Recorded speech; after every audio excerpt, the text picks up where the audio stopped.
तो जैसा कि आप देख पा रहे हैं एनसीईआरटी क्लास 12 और ये चैप्टर होने वाला है मैट्रिसेस। मैट्रिक्स के बारे में पहले वीडियो में भी हम लोग चर्चा कर चुके हैं कि मैट्रिक्स क्या है, मैट्रिक्स कितने प्रकार के होते हैं, मैट्रिक्स का क्या उपयोग है। अगर आपने पहला वीडियो नहीं देखा है तो प्लेलिस्ट में है, जरूर उसको देखें ताकि ये चीजें जो है समझ में आए। चलिए मैट्रिक्स पे कुछ बातें करते हैं। यहाँ पे जो है समझने के लिए, मैट्रिक्स को समझने के लिए एक एग्जाम्पल के थ्रू लेते हैं। ये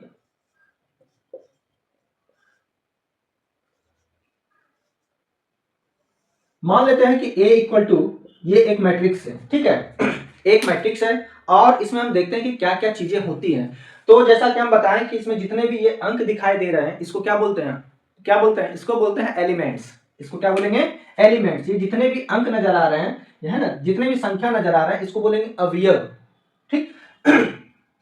अब देखिए यहाँ पे दो तरह का संख्या आपको दिखेगा, एक ये वाली संख्याएं और एक इस तरह से, मतलब एक खड़ा और एक पड़ा, ठीक है। एक खड़ा है और एक पड़ा है।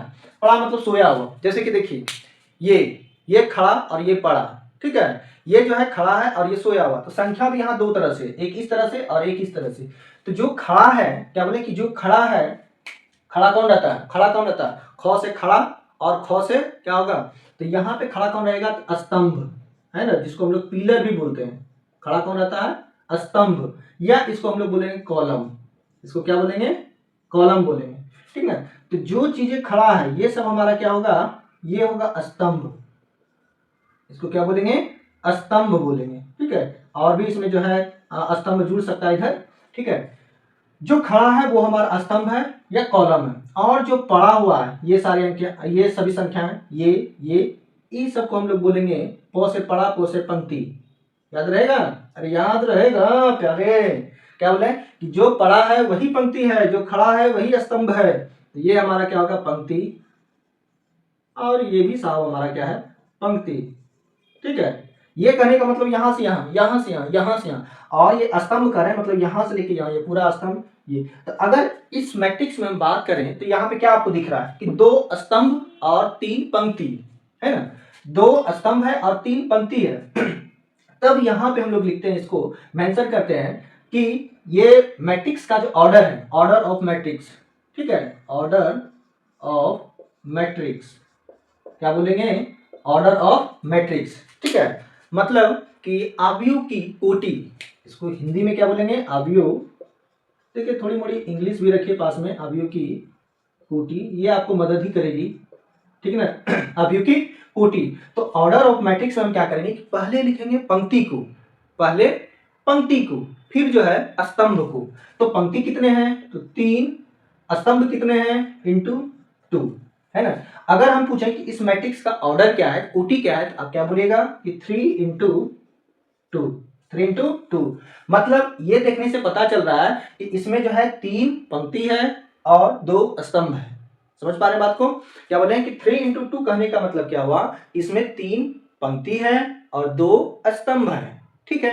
अगर कोई और ऑर्डर हम लिख देते हैं, एग्जांपल के तौर पे लिख रहे हैं प्यारे, कि मान लो 4 इंटू 1, इसका मतलब क्या हुआ, इसका मतलब हुआ कि जो भी मैट्रिक्स होगा उसमें 4 पंक्ति होगा, है ना, 4 पंक्ति होगा और एक स्तंभ होगा, एक क्या होगा, स्तंभ होगा। तो ऑर्डर ऑफ मैट्रिक्स समझने में परेशानी नहीं होनी चाहिए कि 2 इंटू 2 है, 3 इंटू 3 है या 4 इंटू 2 है, इस तरह का अगर रहे तो आप समझिए कि पहला जो अंक लिखा जाएगा वो पंक्ति के लिए होगा और दूसरा जो होगा वो स्तंभ के लिए होगा। अब देखिए यहाँ पे अगर एक और यहाँ पे चीजें पूछा जाता है कि टोटल नंबर ऑफ एलिमेंट्स, अवयवों की कुल संख्या पूछा जाएगा। कि जैसे कि मान लेते हैं कि एक ऑर्डर आपको दे दिया है मैट्रिक्स का, जैसे कि 2 इंटू 3 का दे दिया, ठीक है, 2 इंटू 3। अगर देखिए इसी चीज को अगर लिखेंगे 2 इंटू 3, तो ये एक दूसरा सवाल हो गया कि इसमें जो है 2 ही रो है, ठीक है, इसमें जो है 2 पंक्ति है और 3 स्तंभ है। इसके लिए देखिए इस तरह से बनेगा, कितना, 2 रो, ये बनेगा। कोई भी अंक ले लेते हैं, कोई दिक्कत नहीं है। और ठीक है, ये मान लेते हैं कि मैट्रिक्स जो है हमारा बी है, समझिए आराम से, कोई दिक्कत नहीं है। अब यहाँ पे क्या लग रहा है कि देखिए ये जो खड़ी लाइन है ना, खड़ी लाइन है, ये जो खड़ी लाइन है इसको हम लोग क्या बोलेंगे, ये इसको बोलेंगे स्तंभ। और स्तंभ यहाँ कितने हैं, तो ये पहला स्तंभ है, ये दूसरा स्तंभ है, ये तीसरा स्तंभ है। ठीक है, अगर यहाँ पे देखें पड़ी लाइन, प से पड़ी, तो ये कितने हैं, एक यहाँ और एक यहाँ, मतलब दो पंक्ति है इसमें। इसमें कितने पंक्ति हो गए, दो पंक्ति हो गए। अच्छा, स्तंभ को यहाँ पे हम लोग जो है अंग्रेजी में बोलेंगे कॉलम, जैसा कि हम यहाँ भी बता दिए हैं। ठीक है, और पंक्ति को बोलेंगे रो। ये बार बार जो है सवाल में पूछा जाएगा, आएगा कि रो और कॉलम, रो और कॉलम। तो जो पड़ा है, जो पड़ा है, क्या बोले, ये देखो, अरे समझो, ये पड़ा है, इसको बोलेंगे पंक्ति, पो से पड़ा, पो से पंक्ति। ठीक है, और खड़ा है, खड़ा कौन होता है, पिलर। घर का स्तंभ जो होता है, पिलर जो होता है, वो एकदम खड़ा रहता है, अडिग रहता है। हमें भी जो है किसी न किसी के जीवन का जो है पिलर बनना चाहिए, न कि जो है छोटा मोटा कंकड़ कि छोटे से जो है आंधी तूफान में धस जाए, दह जाए, उड़ जाए, नहीं, पिलर की तरह मजबूती से जो है खड़ा होना चाहिए। ठीक है, तो ये जो खड़ा है इसको बोलेंगे कॉलम, है ना, ये पिलर है एक तरह से, समझिए आप जैसे भी समझना है समझिए, बस चीजें आपके जहन में होनी चाहिए, चीजें आपको याद होनी चाहिए, दिमाग में होनी चाहिए। ठीक है, तो जो खड़ा है वो हमारा कॉलम है, स्तंभ है, और जो पड़ा है पंक्ति, पड़ा है पंक्ति, रो। ठीक, क्लियर है इतनी बातें। तो इसका अगर हम ऑर्डर पूछें, तो चूंकि हम जानते हैं, पहले लिखते हैं किसको, पंक्ति को, पहले लिखते हैं पंक्ति को। तो पंक्ति कितने हैं, एक पंक्ति, दो पंक्ति, टू इंटू स्तंभ कितने, तो एक दो तीन, तीन। तो इसका अगर ऑर्डर करें कि क्या होगा, ऑर्डर 2 इंटू 3 का, है ना, इस मैट्रिक्स का ऑर्डर क्या होगा, 2 इंटू 3। क्लियर है यहाँ तक। अब देखिए, अगर हम यही पे ले लेते हैं कि अगर हम बात करें कि अगर कोई मैट्रिक्स दिया है तो उसमें कितने अवयव होंगे, मतलब अवयवों की संख्या कितनी होगी। ठीक, तो बहुत ही सिंपल है कि जैसे मान लेते हैं एक मैट्रिक्स है 3 इंटू 2 का, तो उसमें अवयवों की संख्या, नंबर ऑफ एलिमेंट्स कितने होंगे, ऑब्जेक्टिव के व्यू से बता रहे हैं, समझ लो प्यारे। तो यहाँ पे देखिए गुना कर दीजिए, 3 दूनी 6, मतलब उस मैट्रिक्स में टोटल कितने अवयव होंगे, तो number of columns, number of रोज, दोनों को जो है गुना कर दीजिए। जितने भी पंक्ति हैं और जितने भी कॉलम हैं दोनों को मल्टीप्लाई कर दीजिए, वो दे देगा नंबर ऑफ एलिमेंट्स। अब देखिए 6 एलिमेंट्स है, 1 2 3 4 5 6, 1 2 3 4 5 6, बस। इसका जो एक जनरल मतलब फॉर्म कहेंगे, अगर मान लेते हैं कि पंक्तियों की संख्या को, ठीक है, थोड़ा सा नोट कर लीजिएगा, पंक्ति की संख्या अगर हम डिनोट करते हैं m से, और स्तंभ की संख्या को क्या बोले, स्तंभ की संख्या को अगर n से डिनोट करेंगे, तो ऑर्डर ऑफ मैट्रिक्स क्या होगा, ये होगा m इंटू n। ठीक है, m इंटू n होगा, पहले पंक्ति फिर रो, सॉरी पहले जो है पंक्ति फिर जो है स्तंभ होगा, और नंबर ऑफ एलिमेंट्स क्या होगा, तो m इंटू n होगा। ठीक है ना, m इंटू n होगा, मतलब दोनों को गुना कर देंगे तो नंबर ऑफ एलिमेंट्स निकल के आ जाएगा। ठीक है, चलिए आगे चलते हैं। तो अब हम लोग जो है बात कर लेते हैं कि मैट्रिक्स के प्रकार के बारे में। ठीक है, तो बिना वक्त जाया किए, हम जानते हैं पिछला वीडियो में बताए थे कि मैट्रिक्स जो है 7 प्रकार के होते हैं, और पहला जो मैट्रिक्स है वो है हमारा स्तंभ। अब तो है आपके दिमाग में स्तंभ और पंक्ति को लेकर के कोई भी जो है मतलब कि दुविधा, कष्ट, परेशानी, समस्या नहीं होनी चाहिए। स्तंभ अवयव या फिर जो है इसको बोलेंगे कॉलम, कॉलम मैट्रिक्स। ठीक है, अब जैसा कि नाम से ही पता चल रहा है, दिख रहा है कि एक ऐसा, क्या बोले, एक ऐसा, लाइक कर दो यार, कमेंट कर दो, शेयर कर दो। अगर आपके लिए फायदेमंद नहीं है तो आपके दोस्तों के लिए हो सकता है, आपके रिलेटिव में अगर कोई इसकी तैयारी करें तो वहां आप इसको जो है मतलब शेयर कर दीजिए, ताकि वो जो है समझ सके, जान सके, और हमें भी कोई सुझाव दे सके। ठीक है, तो यहाँ पर जो है क्या बोले कि स्तंभ, जैसा कि नाम से ही पता चल रहा है, स्तंभ, स्तंभ क्या बोलते हैं, जो खड़ा होता है, पिलर, है ना, पिलर की तरह। तो केवल एक ऐसा अवयव, क्या बोले, एक ऐसा अवयव जिसमें केवल पिलर नजर आए, जैसे कि मान लेते हैं ए बराबर जो है 4, कुछ इस तरह का है। इसमें क्या दिख रहा है, एकदम खड़ा, केवल जो है क्या हो, एक पिलर की तरह हो, है ना, मतलब केवल क्या उसमें हो, एक स्तंभ हो, तो उसको बोलेंगे हम लोग स्तंभ अवयव। ठीक है, और दूसरा मान लेते हैं कि b बराबर जो है एक हमारा ये है -6 साइन थीटा टेन थीटा, कुछ भी हो सकता है, कोई भी संख्या या फलन हो सकता है, इसके सोचने वाली बात नहीं है। इसको और बड़ा कर देते हैं थोड़ा सा, 2, ठीक है, ये हो गया मैट्रिक्स ए मैट्रिक्स बी। अगर हम बात करें क्या बोले, अगर हम बात करें यहाँ पे तो इसमें केवल जो हमें क्या दिखाई दे रहा है, स्तंभ दिखाई दे रहा है। इसमें क्या है, स्तंभ है ना। तो इसका ऑर्डर क्या होगा, तो हम कहेंगे क्या कि इसका ऑर्डर जो है 3 × 1 है। इसका मतलब समझ में आया कि 3 रो है ना, ये भी अपने आप में रो है। जैसे कि अगर हम मैट्रिक्स मान लो कि x बराबर दे दिए हैं, एक मैट्रिक्स लिखे हैं 4, इसका मतलब क्या समझे आप, इसमें एक रो है और एक कॉलम है, ठीक है, ये इधर रो और इधर कॉलम, समझ रहे हैं। तो ये अपने आप में एक रो भी है और ये जो है एक कॉलम भी है, ये बात ध्यान रखिए। तो यहाँ पे क्या है कि ये भी जो है एक रो एक रो एक रो, तो 3 रो हो गया, लेकिन कॉलम कितने हैं, एक, ठीक है, इस तरह से। लेकिन इसका ऑर्डर हम देखें तो इसको बोलेंगे 4 × 1, 4 पंक्ति है और एक जो है क्या है, स्तंभ है, ठीक है। आगे चलते हैं, दूसरा नंबर पे जो है हमारा क्या है, वो है हमारा क्या बोलेंगे उसको, पंक्ति, पंक्ति आव्यूह। अब ये पंक्ति आव्यूह क्या है, पंक्ति आव्यूह या रो मैट्रिक्स। रो मैट्रिक्स जैसा कि नाम से ही पता चला, केवल रो नजर आए, क्या बोले कि केवल रो, एक ऐसा मैट्रिक्स की डिफिनेशन नहीं पूछा जाएगा, बस आपको समझ लेना है, ये चीजें जो है आपको मदद करेगी। जैसे मान लेते हैं कि सी बराबर जो है एक मैट्रिक्स है, ठीक है, सी बराबर जो है एक मैट्रिक्स है, आप इसी को जो है पढ़ा सकते हैं, इस तरह से खड़ा है, इसको ऐसे कर दीजिए, तो ये क्या हो जाएगा हमारा, जैसे कि 4 - 8 सॉरी, और ये हो गया 3। इसमें क्या दिख रहा है, केवल हमें क्या दिख रहा है, क्या बोले केवल क्या दिख रहा है, एक ही रो दिखाई दे रहा है, एक रो, एक पंक्ति एक पंक्ति, एक रो एक रो। लेकिन पंक्ति की बात करें कितना है यहाँ पे, सॉरी मतलब कि स्तंभ की अगर बात करें, स्तंभ की बात करें कितना, तो कहिएगा एक स्तंभ 2 3। लेकिन पंक्ति की बात करें तो एक ही है, इसको हम लिखेंगे 1 × 3 का ऑर्डर है, ठीक है। ये मैट्रिक्स जो है 1 × 3 का मतलब एक पंक्ति है और 3 स्तंभ है। और भी लेते हैं एक एग्जांपल, इसमें मान लेते हैं डी बराबर एक मैट्रिक्स है, 1 2 3 4, लीजिए इतना लंबा ले लिए, ये मैट्रिक्स है। तो साफ दिख रहा है इसमें जो है एक ही पंक्ति है ना, एक ही रो है, एक रो है, इसमें कितने हैं, एक रो है। लेकिन इसमें स्तंभ कितने हैं, कॉलम कितने हैं, 1 2 3, जो खड़ा है 1 2 3 4 5, ठीक है। तो ये इनका ऑर्डर हो गया, ठीक है। चलते हैं अगले में, तीसरा नंबर पे है, क्या बोले, नंबर ऊपर नीचे हो सकता है, ये कोई मतलब की बड़ी बात नहीं है। तो अगला लेते हैं हम लोग डायगोनल, डायगोनल मैट्रिक्स, ठीक है, डायगोनल मैट्रिक्स, या फिर जो बोलेंगे इसको विकर्ण, हिंदी में बोलेंगे विकर्ण आव्यूह। अब ये विकर्ण आव्यूह क्या होता है, क्या बोले, विकर्ण आव्यूह क्या होता है,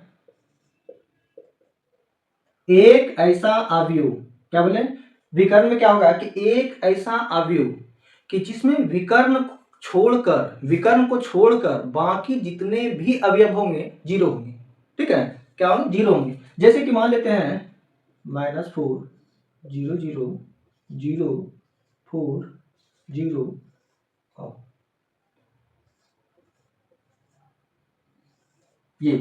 ये क्या है हमारा, एक डायगोनल मैट्रिक्स है, ठीक ना। क्योंकि इसमें देखिए विकर्ण, ये जो विकर्ण वाले जो एलिमेंट है ये विकर्ण है, ठीक है, इसको बोलेंगे विकर्ण। ऐसे नहीं लेंगे हम लोग, जब भी विकर्ण को काउंट करेंगे इस तरह से, है ना, ऊपर बाएं से लेके नीचे दाएं तक, इसको बोलेंगे विकर्ण, ठीक। याद रहेगा कि विकर्ण वाला एलिमेंट को छोड़कर बाकी जितने भी अवयव होंगे वो सब के सब क्या होंगे, जीरो होंगे, उसको क्या बोलेंगे, विकर्ण एलिमेंट्स, सॉरी हाँ विकर्ण आव्यूह बोलेंगे।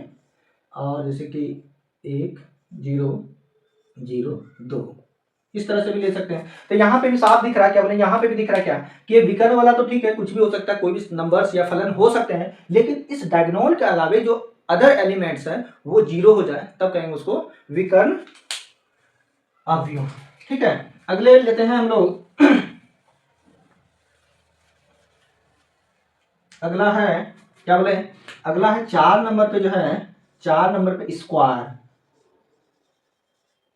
Square matrix.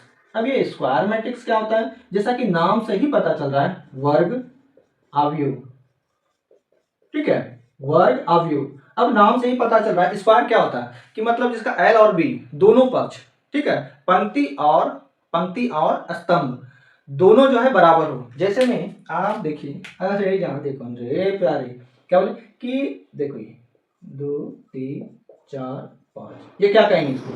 अगर हम इसमें देखें पंक्तियों की संख्या 2 और स्तंभों की संख्या 2, तो इसका ऑर्डर क्या हो गया? 2 इंटू 2। अगर सेम ऑर्डर का है ना, मतलब इस तरह का है कि अगर m बराबर n हो जाए, m बराबर n मतलब पंक्तियों की संख्या बराबर स्तंभों की संख्या रहे, स्तंभों की संख्या रहे, क्या स्तंभों की संख्या रहे, तब हम कहेंगे कैसा मैट्रिक्स है वो? तो आपको बताना है स्क्वायर। ठीक है, और भी ले सकते हैं इसी तरह से, कोई भी एग्जांपल ले लीजिए, 3 इंटू 3 का ले लीजिए।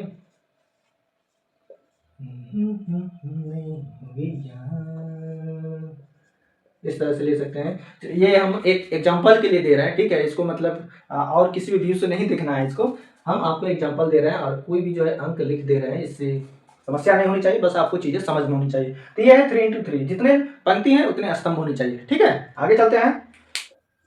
तो क्या बोले 5 नंबर पे जो है वो हमारे हैं और तुम्हारे भी हैं स्केलर मैट्रिक्स। ठीक है, और इसको बोलेंगे अदिश, अदिश आव्यूह। ठीक, अदिश आव्यूह। अब ये अदिश आव्यूह क्या होता है कि विकर्ण वाला, ठीक है, डायगोनल वाला जो एलिमेंट्स होंगे, क्या बोले डायगोनल वाला जो एलिमेंट्स होंगे वो समान होगा। जो भी होगा डायगोनल में वो सब के सब जो है आपस में इक्वल होगा। जैसे कि 2 है तो 2 ही रहेगा, 7 है तो 7 ही है, साइन है तो साइन है, रूट में है तो रूटे में है। जैसे में ये देखिए, मान लेते हैं कि ए एक मैट्रिक्स है, ठीक है, और कुछ इस तरह से है, -7 0 0 -7, इसको क्या बोलेंगे? Scalar matrix. जैसे बी इक्वल टू ले लेते हैं, ये हमारा एक मैट्रिक्स है √3 0 0 और ये हो गया। तो ये क्या है हमारा कि देखिए डायगोनल के जो मैट्रिक्स हैं, सॉरी अवयव हैं, क्या बोले डायगोनल के जो अवयव हैं वो समान हैं, जो भी होगा वो समान होगा, और अदर अवयव जो रहेंगे वो 0। ठीक ना, विकर्ण के अवयव समान होंगे और बाकी के जो भी अवयव हैं वो सब के सब जो है 0 रहेंगे। तो इस तरह के मैट्रिक्स को क्या बोलते हैं हम लोग? Scalar matrix. ठीक है, क्या बोलेंगे? Scalar matrix. आगे चलते हैं और अगला नंबर है आइडेंटिटी। क्या बोले? Identity matrix. आइडेंटिटी मैट्रिक्स बोले तो तत्समक या फिर जो है तत्समक आव्यूह। अब ये तत्समक क्या होता है? ये हो गया क्या कि विकर्ण के जो एलिमेंट्स होंगे, क्या बोले विकर्ण के जो एलिमेंट होंगे वो एक होगा, ONE1 जितने भी होंगे। ठीक है, जो भी किसी भी ऑर्डर कर रहे हैं इससे फर्क नहीं पड़ता है, लेकिन विकर्ण वाला एक होगा, बाकी सभी अवयव क्या होंगे? 0। जैसे में एक अवयव मतलब कि एक एग्जांपल लेते हैं, ए इक्वल टू एक मैट्रिक्स है, ये क्या है हमारा? एक मैट्रिक्स है जिसको बोलेंगे आइडेंटिटी मैट्रिक्स। क्यों बोलेंगे? बाकी सब 0 है और यही साहब है। बी में एक और ले लेते हैं, ये देखिए, ये कैसा मैट्रिक्स है? तो आइडेंटिटी मैट्रिक्स है। क्यों? क्योंकि डायगोनल वाला जो एक है, बाकी जो भी अवयव है वो 0 है। और अब 3 का ले सकते हैं, सी बराबर 1 ले लेते हैं। आपको विकर्ण वाला एक ही रखना है, ठीक है। देखिए ये जो है 3 इंटू 3 का है, लेकिन ये विकर्ण वाला जो अवयव है ये 1 है और बाकी सभी अवयव क्या है? 0 है। तो इस तरह के मैट्रिक्स को बोलेंगे क्या? Identity matrix. और 7 नंबर है, इसके पहले इसको नोट कीजिए। 7 नंबर पे जो है वो है जीरो मैट्रिक्स। क्या बोले? हीरो नहीं, जीरो मैट्रिक्स। और जब तुम ये सीखोगे तो तुम बन जाओगे हीरो मैट्रिक्स। तो ये हमारा शून्य आव्यूह, जैसा कि नाम से ही पता चलता है, शून्य आव्यूह। हालांकि कभी कभी जो है ये बातें लागू नहीं होती है कि नाम से ही सब कुछ पता चल जाए, लेकिन यहाँ पे पता चल जाएगा शून्य मतलब सारे अवयव शून्य। एक ऐसा मैट्रिक्स जिसका प्रत्येक अवयव जो है 0 हो। क्या बोले? प्रत्येक अवयव 0। क्या? अरे हे प्यारे, यहाँ देखो 0, जैसे कि ये 0 है तो 0 अवयव। बी बराबर ले लीजिए आप, सारे अवयव को 0 कर दीजिए। ये क्या हो गया हमारा? और भी ले सकते हैं, जरूरी नहीं है। ये हमारा क्या हो गया? जीरो मैट्रिक्स हो गया, क्योंकि इसके प्रत्येक अवयव क्या है? 0 है। तो इस तरह से हम लोग क्या किए कि सातों मैट्रिसेस के बारे में जो है जान चुके हैं।